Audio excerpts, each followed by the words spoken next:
Welcome back to Afternoon Live. They are fluffy, friendly, and oh so cute, making them a great pet for someone who's up for the commitment. Here to share more, we welcome back small pet care educator Kimberly Gehl, and from Avalon Microsanctuary, Eilan Keister. Thank you both for being here today. Thank you. With very special friends. This is Olaf, correct? Yes. And over there is Crumpet, also visiting us today. Oh my gosh, these guys are so cute. So, Kimberly, tell me a little bit about Olaf's story here. So Olaf was outside for a while, and he was actually with a bunch of other bunnies that were left outside. So he was just, out there fending for himself, and he's so sweet, but he actually has like a little piece of his ear here that probably got bit off by a rabbit. So, rabbits outside, they don't get cared for, they're not watched, they're not taken care of very well. And luckily he was able to recover from it, but yeah, I adopted him from Rabbit Advocates last year. He waited for a little while, but he's the sweetest little gentle bun. And yeah, the white bunnies sometimes take a while to get adopted. Oh, because, interesting. They're just, a lot of times they have the red eyes, and so there's kind of people might feel a little anxious about that. That's so sad. But just like the white bunnies in general do take a lot longer generally, and then like the black bunnies as well. There's interesting about it. People say that about black cats too, and it always breaks my heart. Yeah. Well, he's amazing, obviously. Yeah, he's so great. And Eilan, can you share a little bit about Avalon Microsanctuary? Yeah. So I started Avalon Microsanctuary as a 16th birthday gift. Wow. Yeah, a microsanctuary is just like you help whatever animals you can with whatever space and resources you can, that you have. So throughout the past few years, the sanctuary has grown, and now it's run by a group of several amazing women and volunteers. So it's definitely not just me. There's like a group of 20 people that make the rescue happen. And this June, we just moved into our first building. Wow. So we're no longer home run, so we're really liking it over there. That's incredible. Yeah. Tell me about the types of animals you take in. What kind of situations do they come from? Yeah, so most of our bunnies are from Oregon. A lot of them come in as dumped. So most of the bunnies that come in are either dumped or they're cases of neglect by their previous owner. I work at a vet clinic for exotics as well, so we do take in a lot of animals that have been neglected in that sense medically as well. And then we also do take in guinea pigs occasionally. It's more of a when we can help situation because there's not too many good resources out there, but main focus is the bunnies for sure. Tell me about Crumpet here. He's a very fancy guy. He looks very curious about you. Crumpet was dumped in the streets of Forest Grove and was picked up by one of our board members and volunteers, MJ.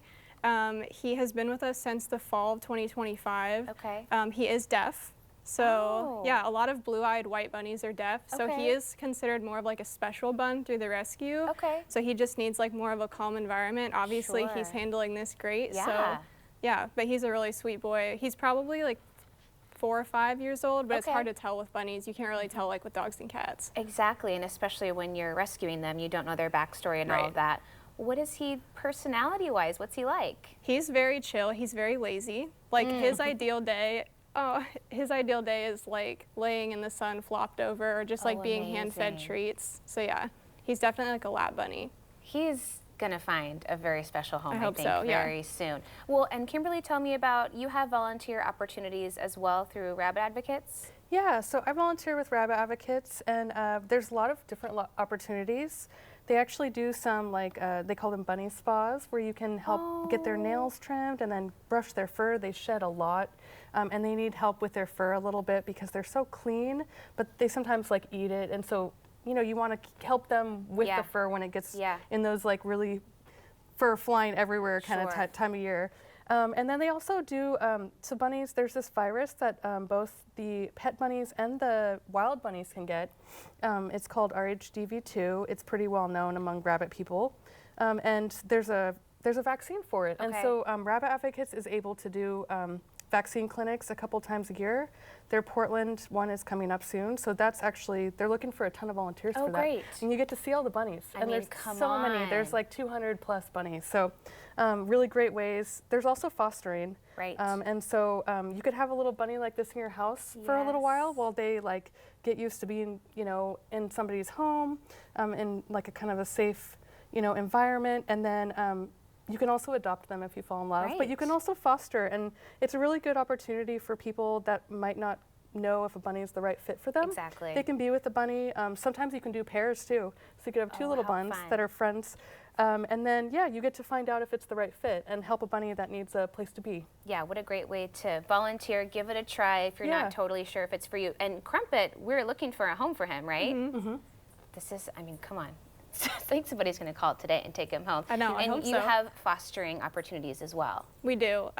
We have a lot of animals in the rescue, and our goal is always to get them into foster as soon as possible. We try and make the rescue as chill of a place as possible for them, but space is always an issue, Yeah. and we have a lot of bunnies that are sensitive that like really just benefit from being in a home with the one-on-one. They're not meant to be in a room with 20 other rabbits where they can have all these Yeah. smells and sights that are not normal for them.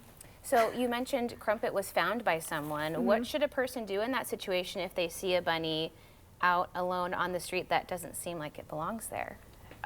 Well, there's several things that both Kimberly and I recommend that people do, and number one, if you see a bunny that is outside, especially if they look like this, Right. you will know that they're domestic and that they're not meant to be outside. There's a lot of colonies, especially in like Portland, Oregon City, Milwaukee. There's a lot of feral colonies of Right. rabbits. What we usually have people do, like from the rescue standpoint, is they will, if they can safely contain them, they will go get scanned for a microchip at the vet. A lot of them don't have it. And then posting to like neighborhood lost and found groups like Facebook, Craigslist, Nextdoor, things like that, to see if anyone is looking for a bunny. And then depending on like the city that someone's in, they can also contact their like local animal control agencies because the county shelters will offer assistance as well as local rescues, of course, but they are usually pretty full, so you Right. can't expect like every found rabbit to go right into a rescue. Right. Yeah. We can all do our part and try and find these guys Yeah. loving homes as soon as possible. Thank you both for being here and for bringing these adorable friends. It was so fun to spend time with you all. Thank you so Thank much. you. Of course, okay, we will have more information about rabbit advocates and Avalon Microsanctuary, including how you can adopt Crumpet, all on our website at katu.com. We'll be right back with more Afternoon Live right after this.